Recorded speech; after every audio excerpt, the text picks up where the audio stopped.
Hello everybody, thank you for tuning into The Driving Druggist. I wanted to give you a little background information on myself. I've been a pharmacist for over 20 years, and this channel is going to discuss the most frequently asked questions that I've come across over my 20 plus years as a pharmacist, and hopefully at the end of the video you guys will be able to let me know of other topics that you'd like for me to discuss, which brings me to a point where one of the topics that has always kind of been huge for me has been what to do with expired or used medications that people are no longer taking. This is a kind of a big question because oftentimes these people call me up and will say, well, you know, I've got this drug that I'm no longer taking. I want to bring it back to you. Or I have a cream that's been sitting in my cabinet, you know, or in my cupboard for 3 to 5 years, and you know, what do I do with it? So it's definitely something that I hear quite frequently, and the majority of the times people just want to bring those back. Unfortunately, we can't do that. You know, it's the law for us not to take back used or expired medications, and the reason for that is they're adulterated. Adulterated drugs obviously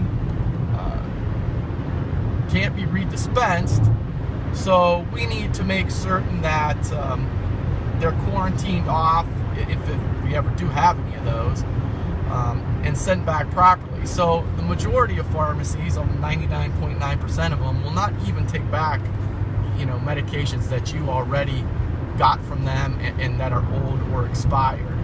So, you know, save yourself some time, save yourself some trouble. Don't bother calling the pharmacy. They're probably just going to tell you no. Don't bring those back in and to discard them yourself. Which brings us to probably the number one way to discard medications, you know, that are used or expired is, you know, contact your local police. A lot of times they have these medication take-back programs where you can bring in all your, you know, used and expired drugs, and what they'll do is they'll take all the medications and they'll incinerate them, and that's kind of important because then the drugs don't end up in the landfill where they could get into the water supply. So that really is the best possible way to get rid of your medications. Contact your local police and see if they're offering any of those drug take-back days or programs or events. A lot of times they like to promote them as that, and or you can ask them if there's any of those going on near your town.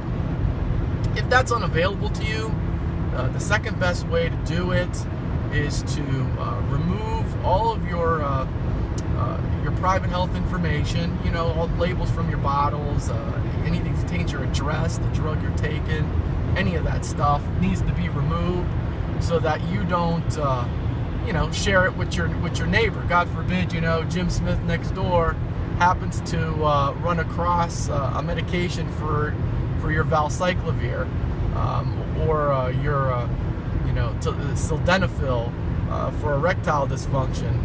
You know, that would be kind of embarrassing. So you wouldn't want, you know, anybody to come across that, and of course your address, knowing that, you know, such and such takes maybe some pain medications, which can be very dangerous. That, you know, people will say, hey, you know, this particular person has you know, oxycodones in the house. You know, it's something that could lead to a lot of problems. So make sure all of the drug information, your information, is removed.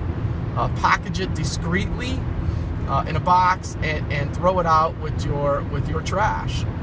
That is the second best way to discard any type of used or expired drugs. So, you know, that would probably be number 2 if you can't do number 1, which is taking them to the police station on these drug take-back events. The least most desirable way to discard medication, and a lot of people do it, which I can't figure out why, is flushing them down the toilet. For the love of, do not flush drugs down the toilet. It goes directly into the water supply. It creates a huge problem. You know, medications are hard to get out of our water supply. In fact, if you've done research, there's a large percentage of drugs that because people do this, they find them in certain quantities in our water. So, you know, do the right thing, the environmentally correct thing. Discard them with the refuse, even though it's going into the landfill. You know, it'll take years to get into the water supply, but you know, if you have no other means to get rid of them, that's the second best way. And of course, you know, the number one way is if they have these take-back programs, please utilize them. Go through your cupboards, your medicine cabinets, make sure you're removing everything that's used and expired and get rid of it. It's very important. You know, a lot of people don't understand why it's important. Well, you know, medications are chemicals. They're made up of chemical bonds. And those bonds, they break up over time. They get weak. And what happens is the chemical changes. I mean, a lot of times these chemicals can become extremely dangerous. So, you know, you never know who could stumble upon an old medication in your household. You know, it could be a grandparent, a parent, somebody that's getting old might think they're taking the right thing, but they're not, and it can lead to a lot of problems. So, making sure that your medications are discarded of properly and timely is extremely important for your household. So hopefully you will use these tips and these will be helpful for you. And again, if you have any other questions about this topic or other topics, please feel free to let me know. Thanks again, and thanks for listening to The Driving Druggist.